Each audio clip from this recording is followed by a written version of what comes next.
ಇಲ್ಲ ಶ್ರೀನಿವಾಸ್ ಅಡುಗೆ ಮನೆಗೆ ಸುಸ್ವಾಗತ. ಇವತ್ತಿನ ವಿಶೇಷ ಅಡುಗೆ ಹೆಲ್ದಿ ಮತ್ತು ಟೇಸ್ಟಿಯಾಗಿರುವ ವೆಜಿಟೇಬಲ್ ಸಲಾಡ್ ಹೇಗೆ ಮಾಡೋದು ಅಂತ ನೋಡೋಣ ಬನ್ನಿ.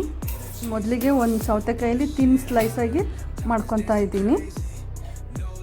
ಒಂದು ಕ್ಯಾರೆಟ್ ತೊಗೊಂಡಿದ್ದೀನಿ, ಅದೇ ರೀತಿ ಮಾಡ್ಕೊತಾ ಇದ್ದೀನಿ. ಇಲ್ಲಿ ಅರ್ಧ ಈರುಳ್ಳಿನ ಉದ್ದುದ್ದಕ್ಕೆ ಕಟ್ ಮಾಡಿಕೊಂಡು ಮತ್ತು ಸಣ್ಣಕ್ಕೆ ಟೊಮೆಟೊ ಕಟ್ ಮಾಡಿಕೊಂಡು ಸ್ವಲ್ಪ ಲಾಟಸ್ ತೊಗೊಂಡಿದ್ದೀನಿ. ಇದನ್ನೆಲ್ಲ ಕ್ಲೀನ್ ಮಾಡಿಕೊಂಡು ಇದನ್ನು ಉದ್ದುದ್ದಕ್ಕೆಲ್ಲ ಕಟ್ ಮಾಡ್ಕೊಂಡಿದ್ದೀನಿ.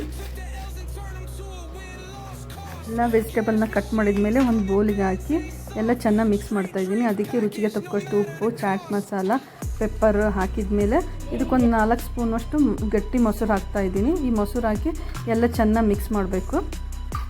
ರುಚಿಯಾದ ಹೆಲ್ದಿ ಆ್ಯಂಡ್ ಟೇಸ್ಟಿಯಾಗಿರುವ ವೆಜಿಟೇಬಲ್ ಸಲಾಡ್ ರೆಡಿಯಾಗಿದೆ.